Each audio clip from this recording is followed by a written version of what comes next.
Hey everyone, today I'd like to take a casual peek into the Lord of the Rings The Two Towers Twin Pack set containing the Berserker Uruk-Hai versus the Elven Archer. This video will focus on the Elven Archer, and a separate video will focus on the Berserker Uruk-Hai. This set was originally released in 2002 along with the Two Towers movie, and there was only one wave of twin packs for the Two Towers, and I believe this twin pack was the most popular set out of the entire wave, mainly for the army building potential of these two figures. I can't remember where I bought this. I think I bought it at a KB toy store, probably on sale. The original price was $15, and I probably ended up paying either $10 or $12 for this set.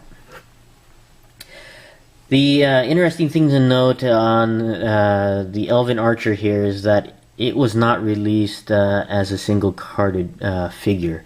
The only way you could get the Elven Archer was through the Twin Pack set.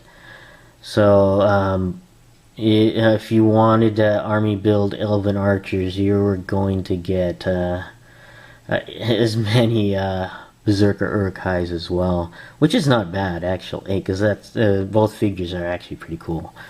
So we'll be right back, and we'll focus on the Elven Archer in more detail, so stay tuned. Okay, we're back, and we have the Elven Archer here. Ah yes, the Elven Archer, the elves at the Battle of Helm's Deep. I have a few things I want to talk about the elves. Back before the first movie was released, I was a follower of the making of the movie. I followed websites such as theonering.net, and it was either Imladris or the Council of Elrond. I can't remember which one it was named first before it got renamed to the other, but I used to follow the boards on those forums about the making of the movies. And when it came to the Battle of Hornburg, or Helm's Deep as they call it in the movie, there was that rumor going around of elves being at that battle, which if you've read the books, you know that there was only one elf at that battle, and that was a certain shield surfing or elf at the movies. And there were no other elves in the Battle of Hornburg. And at the time, before the movies were released, I was pretty pissed about it. At the time, I was a Tolkien purist when it came to the movies, and there were just lots of nitpicks I was really steamed about. And one of these was the elves at the Battle of Hornburg. And there was even a further rumor that even Arwen was there. Eventually they nixed that idea, which is a good thing. I would have been really, really pissed if they left that in there. But after the first movie came out, The Fellowship of the Ring, I've learned to accept that the movies are that. They're movies. They're adaptations of the books. So of course, you have to do things to fit the film, and I've learned to accept that, and I've grudgingly learned to accept the elves at the Battle of Hornburg, or Battle of Helm's Deep. So, anyways, moving on. Taking a look at the Elven Archer here. You can see that this guy is very detailed. Lots of detail on this guy. And it's very, very nice. There's just a few, I consider major issues with this guy. Which is unfortunate, because of these major issues, I never purchased another 2-pack set of the Archer and Berserker Uruk-Hai. I just went on to purchase the Berserker Uruk-Hai single-carded figures. It's just the designs of this guy just really put me off, and the limited way you can actually pose this guy. It's just quite unfortunate. But let's go ahead and go over the details on this guy. Let me just get this bow here out of the way. If I can remove it from his hand. It's pretty tough to remove. And as you can see here, there's lots of detail, especially on the helmet. On here, the armor is very nice, nice designs. You got the chainmail here, excuse me, and also some of the flourishing design on the armor here, typical of elves on here. Very, very nice. Oh, and one thing I did not notice until comparing the figures, even after watching the first 3 movies, is that where is it here? Oh, okay, the elves in the prologue in the Fellowship of the Ring and the elves at the Battle of Helm's Deep, they are not the same elves, or well, I should say same elves, but the design on the elves, the elven armor, are not the same. And I never really noticed it. I thought they were the same, but I have the prologue elven warrior, the Second Age elf warrior here. And the one at Helm's Deep, of course, is the elves from the Third Age. And you can see the designs are actually slightly different. The helmet design is different, the armor design is different. And I really didn't even notice it when I watched the movies until I saw these figures. And I was like, oh, well, that's interesting. So that's kind of a neat thing to discover, is that the Second Age and Third Age elven armors are quite different.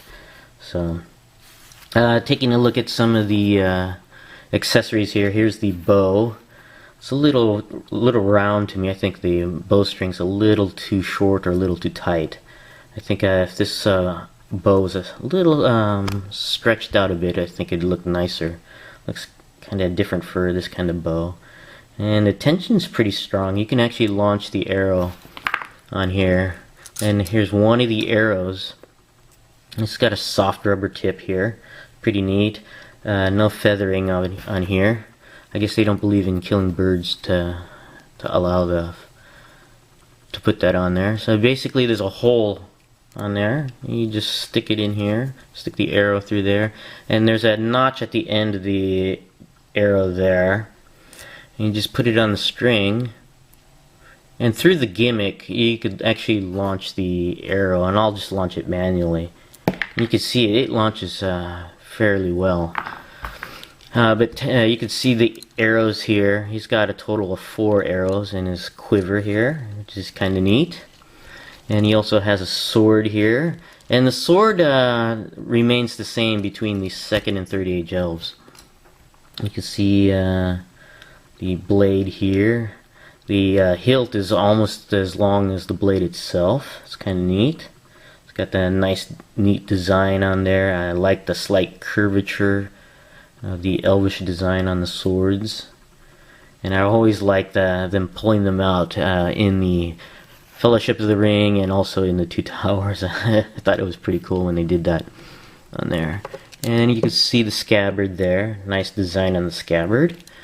Pretty cool. But going over this guy, the helmet here is removable. You can see that. It's kind of neat. And you can see the elf here.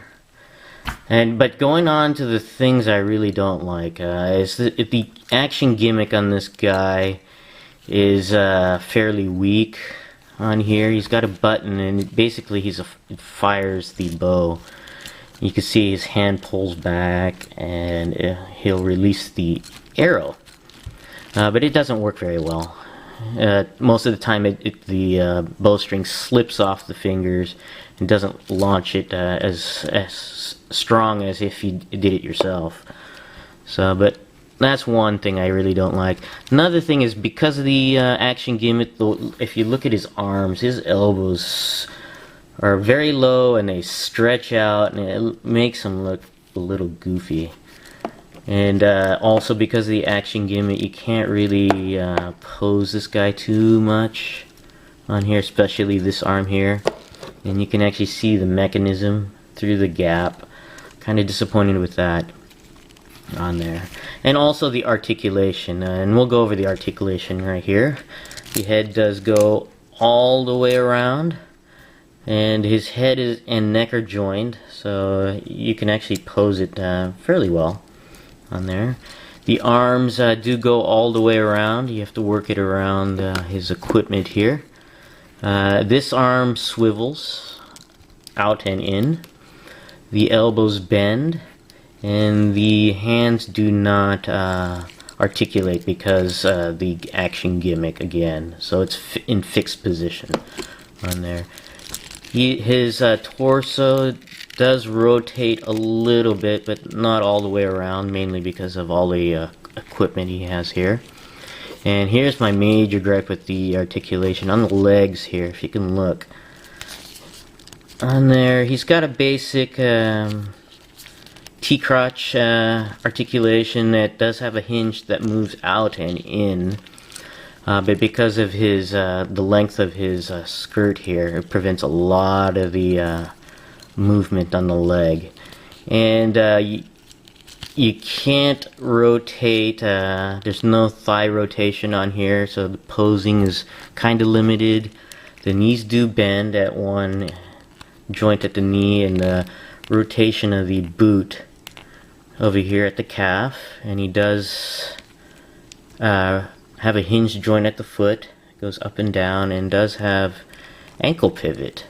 But because of his armor, his articulation is very restricted, and I just really hate this, how his elbows do droop and go out to the side. It looks very awkward.